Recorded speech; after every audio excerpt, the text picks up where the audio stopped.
haven't sang to you in a while, as far as I remember. So here we are. I hope your week is off to a great start. And today I'm going to dive into thinking positive and how it may be keeping you or others in your life stuck. And this topic has been on my mind for quite some time because it comes up a lot with my clients. And well, let me pause there. It doesn't really explicitly come up very often. It is actually how I see my clients treat themselves. But they don't seem to always notice it in themselves, and they notice more when others do it to them. Okay, so let me reorient for a second. So basically, recently in Brave Breathwork, this came up between several women in the program.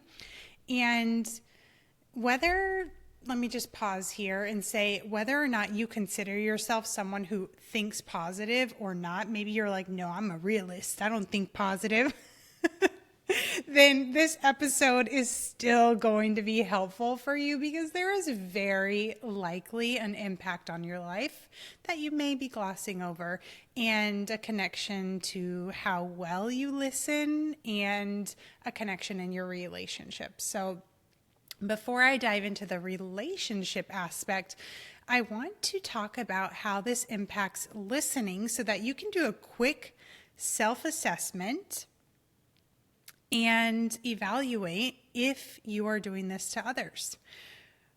When someone brings up something that they're not happy about or that they wish was different, how do you respond? Do you try to help them find the silver lining? Do you try to replace their feelings with happier ones? Do you just let it ride? How do you respond to that? I want you actually to pay attention from here on out over the coming days and weeks and notice how you're responding to people when they bring up this tough stuff. So what do I mean when I say think positive? I'm actually today really referring to toxic positivity, which is essentially those good vibes only. By the way, good vibes only. I'm going on rabbit trails or squirrel moments or whatever the heck they're called these days. I was looking at an Airbnb for an upcoming retreat, and one of the rooms had this big neon sign that was like good vibes only. And I'm like, ooh, I like that house, but I can't rent it. I'm half kidding, half not, but I just wanted to throw that out there. So anyways, I started with saying thinking positive rather than toxic positivity because I found that phrase resonates with most people. I haven't personally encountered someone who believes that they are operating from toxic positivity. They think they're just positive, a positive person. I'm just a happy person, which you might be. But we'll dive into so you can kind of assess to see if you are actually bringing toxic positivity. I want to talk a little bit about the difference. So toxic positivity is essentially denying or suppressing reality and how you really feel, or that could be turned outward in how others feel.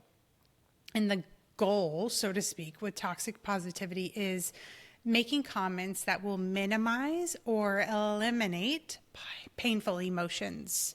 So someone who thinks positive will see reality for what it is and approach situations with a growth mindset where they are able to look at the big picture rather than, like I said, trying to minimize or eliminate painful emotions. So some example phrases of toxic positivity are, oh, it's not that bad. Look at the bright side. Well, at least you get to, it could be worse.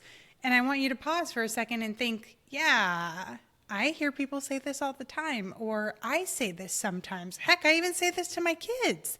So think about that. Is it something that you are saying on a regular basis? By the way, I'm not saying that I say it to my kids. I was kind of like talking for someone who is listening on the podcast, just to be clear there. But when people make these comments, they generally, I would even say always, they they don't realize the negative impact that it has on the person that they're speaking with. For example, when one of my clients shared something about her son on Facebook, a friend commented back about how this experience was going to be so positive for my client and for her son. But the thing is that my client was truly sad that her son would miss out on an experience that other kids get to do and love. And I think something that she even loved doing as a kid. So instead of feeling supported by that friend, my client didn't feel supported. How do you think she felt? Angry, mad, had a tight throat, felt nauseous, really, because the comment was tone deaf and lacked empathy. And to give my clients a lot of credit here, she knew like this reaction is not really about the other person. It's something that I can do for myself, which is true. And I personally believe if we don't use this as an opportunity to ask if the individual is open to feedback and then be willing to give feedback, they will move through life having no idea that people feel regularly unsupported by them. They will have no idea. Now, there is a way to deliver this feedback that is open, that is clear, that is kind, that is vulnerable, and that is less likely to trigger defenses in other people rather than just like, you made me feel blah, blah, blah, blah, blah. That's not what I'm talking about here. So framing up those hard conversations is something that we can dive into another day. That's something that we go into inside of Brave Academy. And my clients have found it so helpful to really embrace those tools. So I wanted to mention that.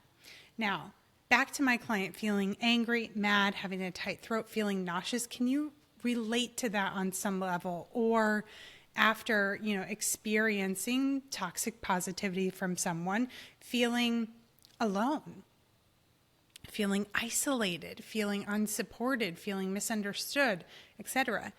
I know that I can, and to be honest, when I did the episode on empathy, it had a lot to do with this because toxic positivity lacks empathy.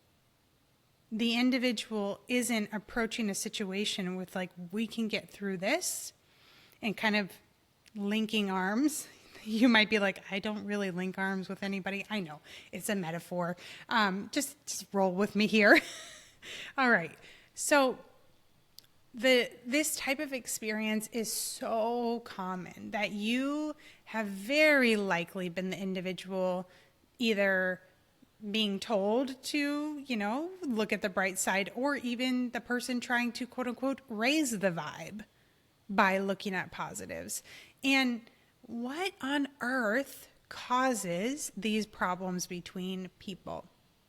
Well, the individual who encourages the other to look on the bright side on a regular basis and really focuses on minimizing the negative emotions, there's a number of things that could be happening. So I'm going to go through them one by one. They were likely explicitly or implicitly taught to look at the bright side, and that is the correct way to respond to people. They were likely taught that it is the right way to show up for people. They very likely do not like to experience negative emotions, and they are very likely uncomfortable with experiencing negative emotions. They very likely think that they are supposed to bring the positive energy because maybe they notice that nobody else is going to, and so they've kind of taken on that role in life, that's their role. And it is very likely that person's parents or caregivers did not have the capacity to hold space for emotions and shut them down in their home. So ultimately, this is approaching the situation like others have to feel better so that I can feel better. And when this is the case, when an individual is bringing toxic positivity to a situation, it is not because that's just who they are. I want to be so clear about that. It is not just who they are. It is simply just the way that they have learned to be. So if you are someone listening today and you are like, I think it's me, I do this to people, I have no doubt in my mind that if you want to, you can learn how to hold space for negative emotions for your own and for others. It is a learned skill, and one that I can take you by the hand and walk you step by step by step through it. And if, on the other hand, you're like, yeah, actually, I feel really riled up when people come to situations and bring toxic positivity. I have these reactions that you're talking about, but I've never given anybody feedback, or I did and it didn't go well, then reach out to me, because I want to walk you through exactly how to respond so that you can give them that valuable feedback that probably nobody else has, and speak your truth. So this example is between two people about how they might actually be interacting with each other. But I also want you to think about, am I doing this to myself? How often do you tell yourself, oh, you shouldn't feel bad. Oh, just move on. Let it go. You know, you don't have it that bad. It's not like you're dealing with XYZ that so-and-so dealt with, or you should just be grateful and happy. How often do you treat yourself this way? How often do you tell yourself that you shouldn't feel a certain way? Honestly, all feelings, all emotions are supposed to be felt. So when you tell yourself you shouldn't feel a certain way, you are invalidating yourself. Does that mean that there's not opportunity to expand your tolerance for uncomfortable situations? Perhaps. And very likely, if you're in this community and you resonate with this content, there's probably an opportunity to expand your tolerance, and invalidating yourself isn't the way to expand your tolerance. That's not the answer. So I'm just going to come out and say this, and by the word this, I mean trying to minimize or eliminate painful emotions, whether that is toward others or in yourself or both, is the worst way to heal your trauma. And if you're thinking, wait a second, trauma, she's mentioning trauma out of nowhere. What are we talking about? Maybe I don't have trauma. Well, if you were raised by an emotionally immature, narcissistic, or toxic mother, then you had reoccurring trauma, reoccurring traumatic situations. Plus, if you're human, you have experienced some level of trauma, because we can't really escape that. And so hang tight. And I just want to be really clear. When I say trauma, I'm referring to both big T trauma and little t trauma. These are not comprehensive lists that I'm about to go over, but I'll just give you a few examples so that we are on the same page. Big T trauma is deeply disturbing, life-threatening event, situation like being in a combat zone, or reoccurrent sexual abuse, or being in a deadly car accident, things like that. Little T trauma can be things like the death of a pet, being bullied, being ostracized by a friend group, divorce, etc. And again, that's not a comprehensive list. But what I'm talking about is trying to minimize or eliminate painful emotions is the worst way to heal. The worst way. And I get it, because so many people in society, what do they say? Let it go. Just focus on something else. You think this is bad, just wait until XYZ happens. And if you were raised by an emotionally immature or narcissistic mother, it's very, very likely that you received that from your mom. And now you may be doing it to yourself. You may be treating yourself as she treated you and perpetuating that. And you get to change that. And I understand that these comments may have led you to believe that you should just think positive, because to be honest, That's how most of us were raised. But let me ask you, if you had a baby who needed food and you just told her, just focus on something else, is her need going to go away? No, it would actually grow. So why do you expect your emotional needs to go away if you avoid them? Do you see how if you avoid a physical need like hunger, it persists and grows? And similarly, if you avoid an emotional need, it persists and grows. So if you continue thinking positive and pushing away your emotional needs, those emotional needs will persist. And to be honest, you may end up controlled by them. How? In ways like anxiety, ruminating thoughts playing in your head, pain in the body like migraines, IBS, back pain. So let's dive into another example. If you have a pot of boiling water and the water symbolizes negative emotions in this example, will keeping the lid on the pot of boiling water make the boiling water go away? Will it make the negative emotions go away? No, that's like crazy talk. We know that keeping a lid on a pot of boiling water does not make the boiling water go away. That's exactly what happens when you're trying to make your own negative emotions go away. So I want to talk about another client. I had a client who had a sibling who passed away several years ago, and she was experiencing an excruciating amount of anxiety.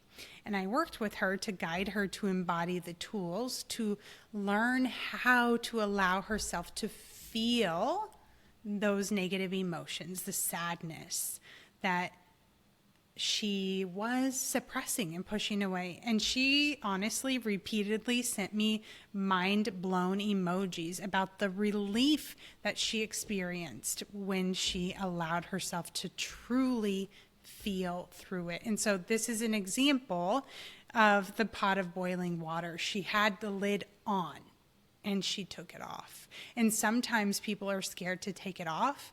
And I promise you, especially with the right tools, it doesn't have to feel scary. And it doesn't have to be hard either. So let's circle back to this idea of toxic positivity and thinking positive and all of these comments that you hear and you may have said. What do all successful individuals do to heal? If they are working on really minimizing those triggers, overcoming all the things that they've been through, they get comfortable with feeling all of their emotions, not just the positive ones. And again, I know it can feel scary to allow yourself to go there, especially if you're not sure that you're doing it right. So how do you do it? There's a lot to this, and I give you step-by-step instructions inside the Brave Academy. But today, I want to give you a few concrete steps to put into place. First, label all of your emotions as neutral messengers that are here and safe to feel. And you may have heard people say, oh, there's no bad emotions, there's no right or wrong emotions. And it's really important for yourself that you buy into an emotion is a piece of data.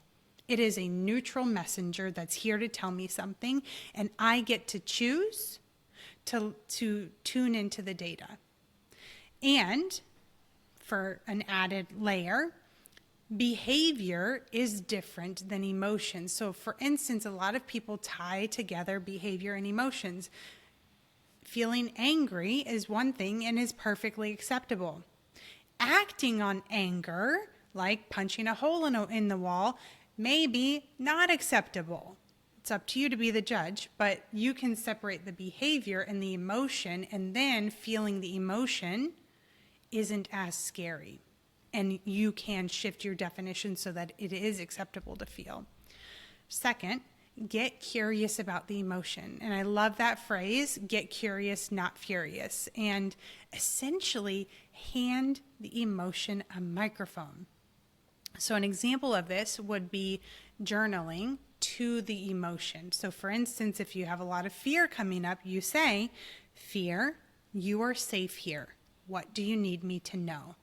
And then journal out whatever comes. Drop the perfectionist tendencies about making sure that there's no errors while you're journaling, making sure that your font, your handwriting is perfect. Just even if you have to do it so that it's not legible, whatever it takes to ditch the perfectionism, just allow whatever's there to come out. And a really important detail here is not to judge what comes up.